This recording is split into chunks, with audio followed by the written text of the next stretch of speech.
बजरंग सेना पिछले कई वर्षों से सनातन धर्म की रक्षा, गाय माता की सुरक्षा और अन्य सनातन धर्म से जुड़े कार्यों को बढ़ावा दे रही है। बजरंग सेना के राष्ट्रीय युवा अध्यक्ष हितेश मोदी ने क्या कुछ विचार व्यक्त किए, देखिए जयपुर से इस रिपोर्ट में। अच्छा, क्योंकि देश के अंदर में विश्व हिंदू परिषद भी है, बजरंग सेना भी और कई ऐसे धार्मिक संगठन बने हुए हैं,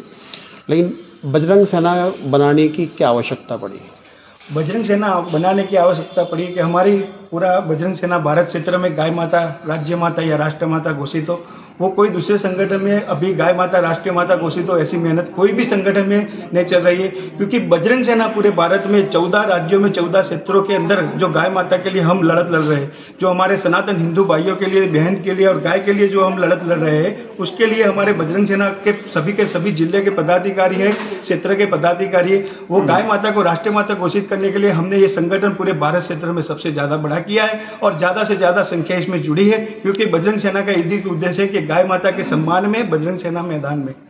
क्योंकि अगर सनातन धर्म की अगर बात करें तो क्योंकि ज़्यादातर लोग हिंदू हिंदू कहते हैं, वैसे हिंदुओं का कहीं कोई जिक्र नहीं है, जब सरकारें हिंदू सनातनी होने का जिक्र करती है, तो क्या लगता है कि कई जो मठाधीश है, शंकराचार्य है, वो सनातन धर्म को लेकर सनातन वोट की भी मांग कर रहे हैं,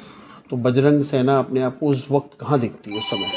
जब हमारे शंकराचार्य जी और हमारे धर्मगुरु जी जब भी हम बात करते हैं सनातन धर्म के हिंदुत्व के, तो तब हमारी बजरंग सेना की टीम हमारे सनातन धर्म के लिए जागरूक रहती है, क्योंकि आपको सभी को एक बजरंग सेना के साथ जुड़ना चाहिए। क्योंकि आप जुड़ोगे तो ही बजरंग सेना पूरे भारत क्षेत्र में आगे बढ़ेगी, हिंदुत्व जागरूक करेगी। आप कोई बजरंग सेना से नहीं जुड़ोगे, ऐसे हिंदू संगठनों से नहीं जुड़ेगी, तो आप सनातन धर्म को जागरूक नहीं कर पाओगे, हिंदू धर्म जागरूक नहीं कर पाओगे। हमारे शंकराचार्यों की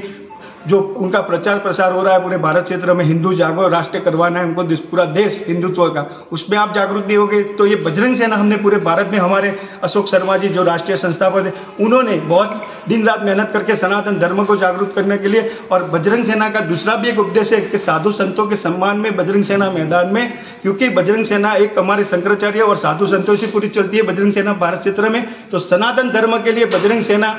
पूरे क्षेत्र के अंदर खूब मेहनत करेगी और आगे बढ़ाएगी। वर्तमान राज्य सरकार और वर्तमान केंद्र सरकार से बजरंग सेना किस प्रकार से अलग कुछ करना चाहती है, जो ये दोनों ही सरकारें हिंदू और सनातनियों के लिए, आपको अगर ऐसा लगता है नहीं कर रही है? तो हमारा तो बजरंग सेना का एक ही उद्देश्य है कि जो हिंदुत्व की बात करेगा बजरंग सेना उसके राष्ट्रीय पार्टी में साथ देगा, चाहे वो बीजेपी हो या कोई भी सरकार हो, कि हमारा एक ही उद्देश्य है कि जो हिंदुत्व पे धर्म की बात होगी वहाँ हमारे सनातन धर्म और बजरंग सेना की टीम खड़ी रहेगी। और बजरंग सेना आगे बढ़ाने के लिए जहाँ भी हमारे साधु संत हो या राष्ट्रीय कोई भी पार्टी हो, भारतीय जनता पार्टी और कोई भी हो, तो बजरंग सेना जो हिंदुत्व की बात करेगी, जो राष्ट्र हित की बात करेगी, उसके साथ ही बजरंग सेना पूरे के पूरे सपोर्ट में भारत क्षेत्र के जितने भी पदाधिकारी, हमने सबको बताया कि जो हिंदू राष्ट्र की बात करेगा बजरंग सेना उसके साथ ही काम करेगी और उसको पूरे भारत क्षेत्र में सपोर्ट करेगी। जमवा रामगढ़ व बस्सी सीमा के बीच स्थित